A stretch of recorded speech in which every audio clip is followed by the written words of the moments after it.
गुलाम नबी आजाद के पार्टी से इस्तीफा देने के बाद पार्टी ने हमले नहीं किए, लेकिन अब जयराम रमेश की जब बात हम सुन रहे हैं, यहां पर साफ तौर पर उन्होंने एक के बाद एक तीखे हमले किए हैं गुलाम नबी आजाद पर। कहा है कि उनका डीएनए मॉडिफाइड हो गया है।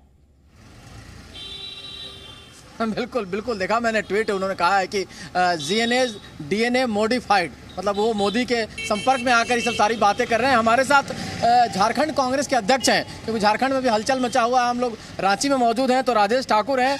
थोड़े दिन पहले इनके प्रभारी भी छोड़ के गए थे, तो इनसे तमाम सवाल किए गए थे। आरपीएन सिंह अब गुलाम नबी आजाद पार्टी छोड़ के जा रहे हैं, बड़े सीनियर नेता, और तमाम आरोप लगा के गए हैं कि राहुल गांधी ने पार्टी को बर्बाद कर दिया। 2013 से जब से आए उन्होंने, आप लोग यंग लीडर हैं, वो कह रहे हैं कि नए नए लड़के भर्ती कर लिए गए, साइको फ्रेंड्स भर्ती कर लिए गए। क्या ये आरोप सही है उनका? नहीं, देखिए, जिस तरह की वो बातें करके जा रहे हैं, ये तरीका नहीं है। गुलाम नबी आजाद, इनके छोटे बच्चे रहते हुए भी ये हर महीने 50,000 कमाती हैं। घर से ही कैंडल मेकिंग बिजनेस करती हैं। आपको भी सीखना है और करना है, फिर क्यों देरी? फ्रीडम ऐप को अभी डाउनलोड करें। साहब से ये हम लोग उम्मीद नहीं करते।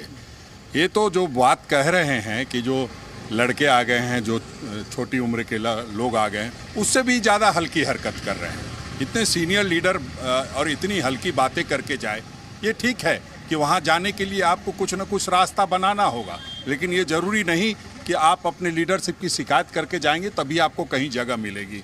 जम्मू कश्मीर से आपने दिया क्या है? कभी अपने गिरबान में भी झांक के देखना चाहिए। ये सही है कि हमारे सीनियर लीडर हैं, हम उनका सम्मान करते थे, करते रहेंगे, लेकिन जब भी कोई वो बात बोले तो सोच समझ के बोले। जब आप किसी पर उंगली उठाते हैं तो 4 उंगली आपकी तरफ भी उठती है और वो उंगलियां उठेंगी। नहीं, लेकिन राहुल गांधी को तो कह रहे हैं बचपने वाली हरकत करते हैं राहुल गांधी, और जितने सीनियर लीडर होते हैं उनका अपमान करते हैं, उनको कहीं ना कहीं बेइज्जत करते हैं। चाहे गुलाम नबी आजाद हो, चाहे G23 के तमाम नेता हों, जो सलाह देते हैं उनको आप बेइज्जत करते हैं। नहीं, वो तो G23 क्या है? ये कौन सा पार्टी का संगठन है जो आप सलाह देंगे? आप इस तरह के सलाह देने के लिए एलिजिबल नहीं है। आप गलत करेंगे और उसको हम सम्मान देंगे, ये नहीं हो सकता है। इसलिए राहुल गांधी जी के बारे में कोई बात करे इस तरह की, तो हम समझते हैं कि वो बचपने की बात कर रहे हैं। इससे ज़्यादा बचपना क्या होगा? जिस कांग्रेस पार्टी ने, जिस गांधी परिवार ने इनको संजो के कहाँ से कहाँ पहुँचा दिया, वो इतिहास अगर अपनी देखेंगे तो उनको सारी बातें याद आएंगी कि कहाँ से चले थे और कहाँ पहुँच गए। इस तरह की बात ना करें तो ज़्यादा अच्छा होगा। हम लोग सम्मान देते हैं, देते रहेंगे, वरना जिस तरह की बात वो करेंगे और जो बचपने की बात कर रहे हैं, उम्रदराज लोग होकर के इस तरह की बात कर रहे हैं, ये ठीक नहीं है। ये उनके लिए भी ठीक नहीं है। कांग्रेस पार्टी की तो बात छोड़ दीजिए, हम लोग लगातार संघर्ष करने वाले लोग रहे हैं। खाली आजाद साहब नहीं है, हेमंता बिस्वा शर्मा 2014 से शुरू होता है सिलसिला, लगातार जारी है। ज्योतिरादित्य सिंधिया छोड़ के जाते हैं, आरपीएन सिंह छोड़ के जाते हैं, जितिन प्रसाद छोड़ के जाते हैं, मतलब न जाने कितने नेता छोड़ के चले गए। तो पार्टी में बचेगा कौन? बिछड़े सभी बारी बारी। छोड़ के क्यों जाते हैं? छोड़ के क्यों जाते हैं? अपने राजनीतिक स्वार्थों की पूर्ति के लिए। वो तो कहते हैं राहुल गांधी उनकी बात नहीं सुनते। समाज के लिए नहीं जाते हैं, अपने राजनीतिक स्वार्थों की पूर्ति के लिए वो जाते हैं, और उनको जिसको जाना है चले गए, उससे कहाँ कोई फर्क पड़ गया।